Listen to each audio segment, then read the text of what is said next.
Hello, my name is Michael Lambert.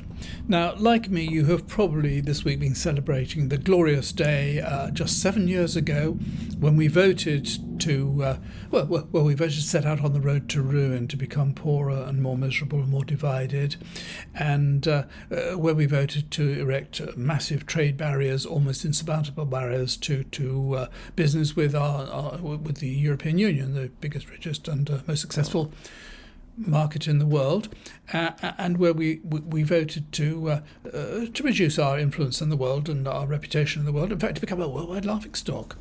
So there's been quite a lot to celebrate, and I thought today what I'd do is I'd talk a little bit about the present government, the people who are running the country into the ground, and I'd also like to say a little bit about Thames Water and a bit about Boris Johnson's trip to Evgeny Lebedev's villa in Umbria, which has come back on the television this week.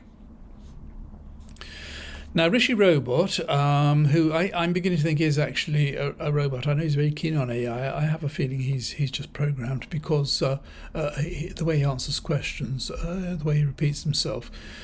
Mercifully, we're not told his five pledges every time he's asked a question now, and those pledges have now become priorities, so less of a commitment, I think. We're rowing back a bit now that it's perfectly obvious that he's not going to be able to meet probably any of them. He was interviewed last week by Laura Kuenssberg, and to one question, he gave the same answer 4 times during the course of the answer. He repeated himself 4 times during the course of the answer. And he seems to go a bit tetchy. He's not very patient these days. And watching him in Prime Minister's questions on Wednesday, he was quite irritated.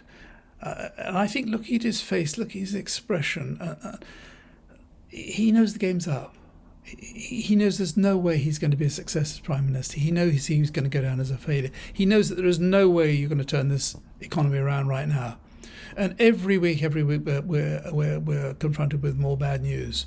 And not only that, he knows he hasn't got any support. When you look at, as I say, MPMQs, there's very little support behind the back benches and plenty of empty seats and so on. He's not very popular. And he's pretty hopeless. And his biggest pledge or priority is halving inflation. And he says, judge me by if I haven't achieved all this by the end of the year, judge me by my performance. Inflation is now 8.7% in the UK. It was announced this morning that the average inflation throughout the EU countries is 5.5%. Big difference between 8.7 and 5.5. And it seems very unlikely he's going to halve inflation. And his other pledges, you want to grow the economy. How's he going to grow the economy? Where's it going to come from, this growth? As I keep saying, and paying down the debt. How are you paying down the debt? No chance. And then there's his little boats. I mean, this obsession with these boats. It is so crazy. Him and that wicked, demented, psychopathic witch Braverman. This obsession with these boats. You know, we're always. As you know, last week the court turned down their application, the government's application to be able to go ahead with the flights to Rwanda. They're now going to appeal to the Supreme Court. If the Supreme Court turn them down, we shall probably end up leaving the UNHCR. We'll be the only countries apart from Russia and Belarus that are not in the UNHCR, something which we helped form, but they are so determined, Braverman and Sunak, to stop the little boats.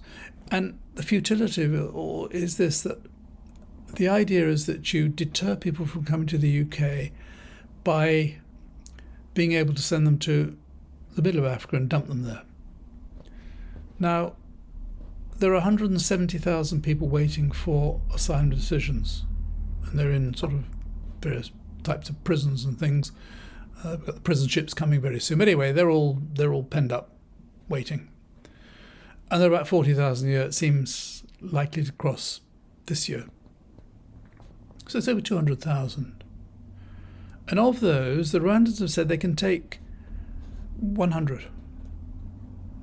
Now, we've paid 140 million to Rwanda. I think that's just sort of a gesture. And we reckon it's going to cost £170,000 for each person that we send to Rwanda. Now, I ask you, what sort of deterrent is that? By the end of the year, there are likely to be 200,000 people waiting for a decision. Just 100 of them may be sent to Rwanda. It seems very unlikely to ever happen, but they may be sent to Rwanda. I mean, they've got more chance of being drowned than sent to Rwanda. It's no deterrence whatsoever.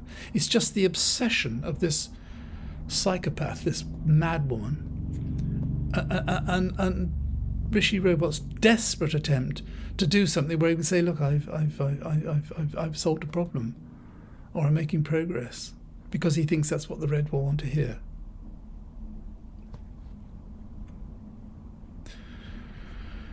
As far as the economy is concerned, I mean, things are desperate, and people are really beginning to hurt now. We've got highest taxes, highest prices. We've got people going to start losing their houses. We're heading for a massive property crash, in my view, and I've been saying that for a year now. And what does Sunak say? We must hold our nerve. I mean, as Stephen Flynn, the SNP leader in Parliament, said, what a nerve to say such a thing. He's a guy worth £750 million. In fact, I was thinking the other day that Sunak and Zahawi, he's the one who was briefly Chancellor, who forgot to pay the tax man £3.5 million. And Rees-Mogg, who keeps all his money in the Cayman Islands, his businesses keeps their money in the Cayman Islands, which is where criminals from all over the world keep their money, because it's very, very secretive. I'm not saying for one moment that Rees-Mogg does anything wrong, as he would say himself. It's all legal, but it just avoids him paying tax on any money until it is repatriated. Those three, Sunak, Zahawi and Rees-Mogg, are worth more than £1 billion. And these are the people telling us to hold our nerve. We've got Jeremy Hunt, haven't we, in the Chancellor. He can see what's going on now. People are really struggling, really hurting and so on. And what does he do? He calls in the heads of the supermarkets and asks them if they'll knock a few pence off a tin of beans or something, or make cornflakes cheaper. Supermarkets are making a fortune. The oil companies are making a fortune. Banks are making a fortune. They're all making record profits, all these people. And the little people are being squeezed and squeezed and squeezed. As far as expanding the economy, we've got SOS, Secretary of State, Badenoch.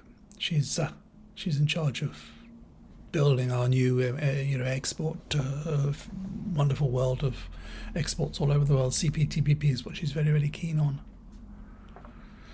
She's got two jobs, because being a Secretary of State for Trade and Industry is not enough of a job. It's only half a job, really. She's also Minister for Women and Equalities, I think it is. And she was called out because of the Thames Water emergency last week. She was called out onto television. She said, yes, she was very concerned. Very concerned. That was her contribution.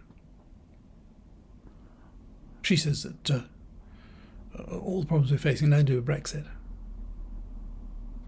In fact, concerning Brexit, the Governor of the Bank of England, Andrew Bailey, a sort of hapless fellow, I think, who's not very well regarded, I don't think, he said last week that our very high inflation figures, higher than the rest of Europe, nothing to do with Brexit. Nothing to do with Brexit. He said the reason is very, very simple. It is one reason, and that is COVID. COVID is why our inflation is higher than the rest of Europe. I think Europe had COVID as well, didn't they? Do we have some sort of different COVID? He is another one who said, one of the problems with inflation is that people are asking for more money, more wages. He's on $600,000 a year. It was revealed also last week that the CEO of Sainsbury's, where the lowest paid workers will be on minimum wage on £11 a week or whatever it is, he gets £2,000 an hour.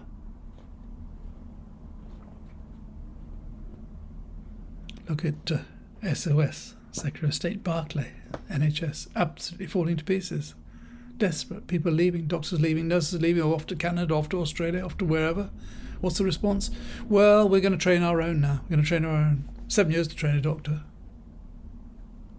Although we may get a few from Ghana and Nigeria, where they're easily tempted by high wages and where they don't really need doctors in places like that, they can just die. Incidentally, going back to Badenoch and a TPP deal, we had the deal with New Zealand, farming deal for lamb and so on, where we're going to import lamb from New Zealand, which will seriously affect our own farmers. Heaven knows what we're going to send to New Zealand. We're sending clotted cream or something, I don't know. Last week, the EU announced a deal with New Zealand, £15 billion deal, which protects European farmers. Our farmers aren't protected. So if we stayed in the EU, we'd have got a better deal, and our farmers would have been secure. SOS, Secretary of State Michael Gove, Minister for Levelling Down. He's doing a good job, isn't he?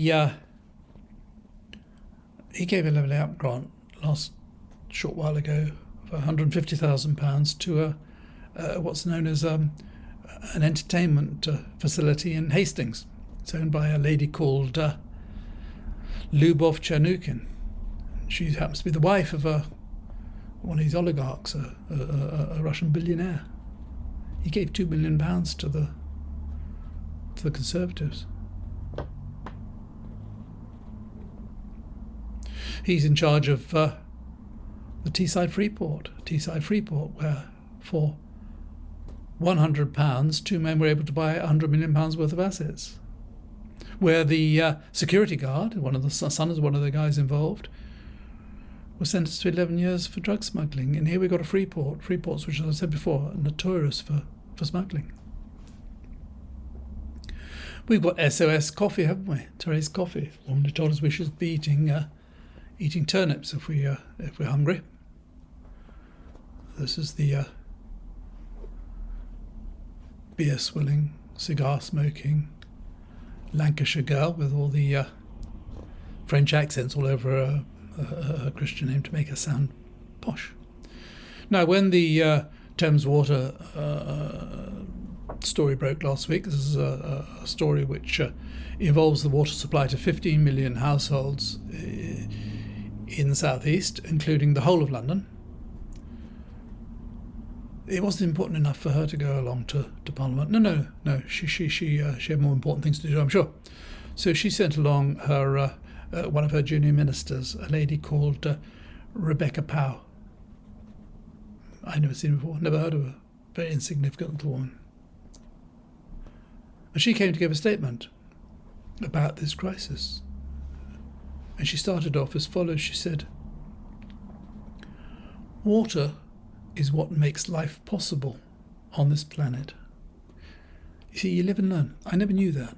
I mean, I only drink tea and coffee, so I didn't know, water doesn't bother me much. But she didn't say, well, it's still or sparkling either. But it's good to know, isn't it? Water is very important, apparently. And then she said, 95% of our bathing waters are good or excellent. Now, the Surfboarders Federation or Society or whatever it is that monitors water all over the UK, they publish maps every now and then. On these maps, they put little red flags at beaches where it's not safe to swim because of sewage. And if you look at one of those maps, England, Scotland and Wales, all around England, it's like a silhouette of these little red flags. Barely a gap anywhere. The whole coast is covered. And she says 95% of our bathing waters are good or excellent. She said, since privatisation, we have the best quality water coming out of our taps almost anywhere in the world. How does she know that? Does she test the water all over the world, in every country of the world? You see, this is just utter mindless gibberish. They just tell lies, make stuff up, and they expect us to believe it. And of course, a lot of people believe all this rubbish. She said, defending Thames Water, you've got to defend them. Oh, yes, you've got to defend them. She said they paid no dividends at all in 6 years. They haven't been taking money. They spent no dividends in 6 years. According to their accountants, PwC, PricewaterhouseCoopers, 2021 they paid out 32.9 million in dividends. 2022 they paid out 37.1 million in dividends. She says they paid nothing. That's why they haven't been able to afford to maintain the infrastructure properly.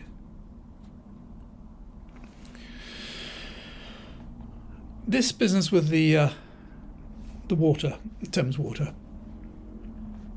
Now, as far as privatisation is concerned, I'm not totally opposed to it. I think there are circumstances when it's a good idea. There was an awful lot of privatisation back in the 80s under Thatcher.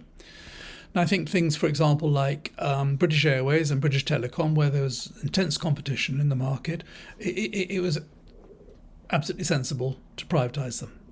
I mean, it's not for civil servants to be running telephone companies and running airlines. They're not going to do it very well. And in a very competitive world, you need private enterprise. But when it comes to things like railways, electricity, gas, and above all water, to privatise them is absolutely insane. And if you are going to privatise them, the companies that are going to actually take them over should be very, very tightly regulated, whereby all they can do really is make a service charge. And the worst of all is water. I mean, water is something we all need. I mean, it's to give a monopoly to a company to supply water for London, 15 million households. And the idea of this privatisation was that it would spread a whole nation of private shareholders. Everyone would buy shares. Well, what happened was, right from the start with privatisations, there were about 8 of them, weren't they, over about a 10-year period. Right from the start, the government sold these organisations off cheap because they wanted to sell the shares, wanted to look successful. So people bought the shares very cheap, and they went up right away. And so people knew right away that if they just bought the shares, and they could sell them a week later and make a load of profit. So that's all that happened. And what happened was that people who bought up the shares were big companies, big organisations, and a lot of foreigners. And that's another thing. You should never allow any of your national utilities to be sold to foreigners. I mean, take this Thames Water now. It's staggering. It's 46% owned by Canada. What are Canadians doing owning the water that comes out of my tap? Chinese 9%, Abu Dhabi 10%, Australia 5%, Holland 2%. We've got less than 30% of the water, of ownership of this water. And when it was sold off, when all the water companies all over the country were sold off, they were sold off for 7.6 billion. This is 1989. Now, because the government took on the debts and because the government gave a grant as well, it was actually sold for about $1 billion. Listen to this.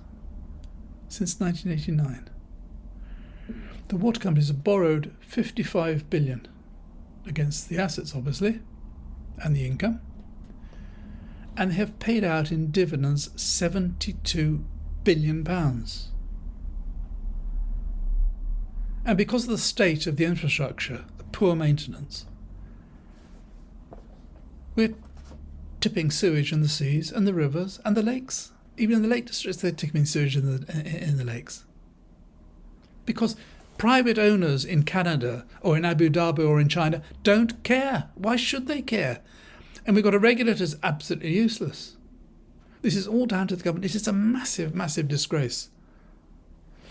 And now, of course, what's happened really is they borrowed so much money, 55 billion, and of course interest rates started going. They thought, we haven't got enough money to pay the rent, the interest. And so they've gone crying to the government. And who's going to pick up all this? Who's going to pay for this?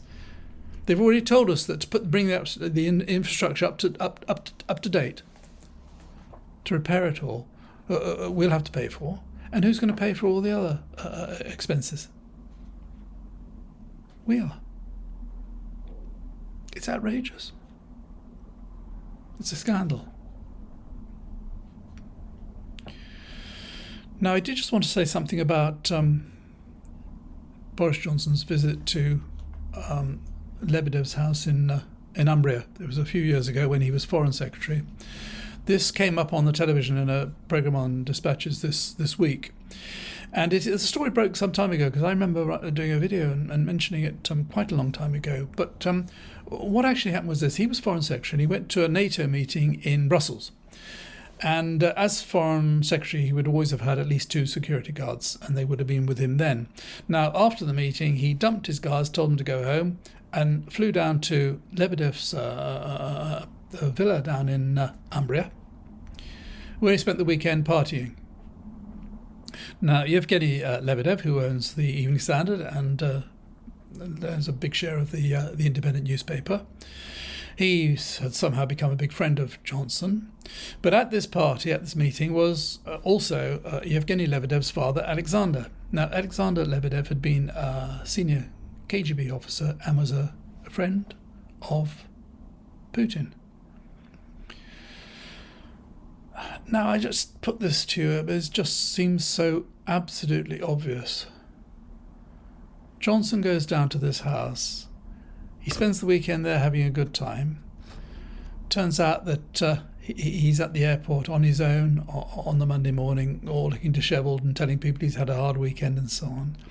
He's spent a weekend there where there would have been drink and there would have been no doubt loads of women. What are the chances that they would not have got some compromise? Just for future reference, just for security, just something they could use in the future. After all, Evgeny Lebedev is running the Evening Standard. Would it be nice to have something on this guy, the Foreign Secretary, who's a loudmouth, who's going to be loose-mouthed and all the rest of it, doing something very embarrassing that you could hold over him in the future, especially since there's every chance he'd become Prime Minister? I mean, it doesn't seem likely. It seems just about certain to me.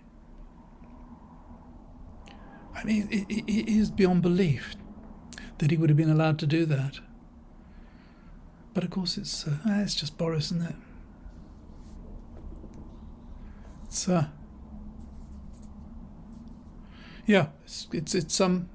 It's quite shocking. And when you think of what else they might have got out of him, because Johnson he proposed that Evgeny Lebedev should go to the House of Lords, as we all know. The House are called the House of Lords Approvals Committee. They said, no, absolutely, definitely not, big security risk. MI5 had a look at it and said, no, big security risk. And then they even asked Buckingham Palace if the Queen would block it, and she decided that she didn't want to set the precedent of getting involved in these things, and so she refused. And so Lebedev is now in the House of Lords. What else did they get out of Johnson? What other information or favours did they get out of Johnson? This government and ever since Johnson became Prime Minister, I mean, it's just so rotten, corrupt, incompetent. It's terrifying. And last week, we know, after the House of Commons Privileges Committee finding about Johnson lying, several people were censured for, I think it was 6 MPs and 2 Lords were censured for having said things to undermine the committee.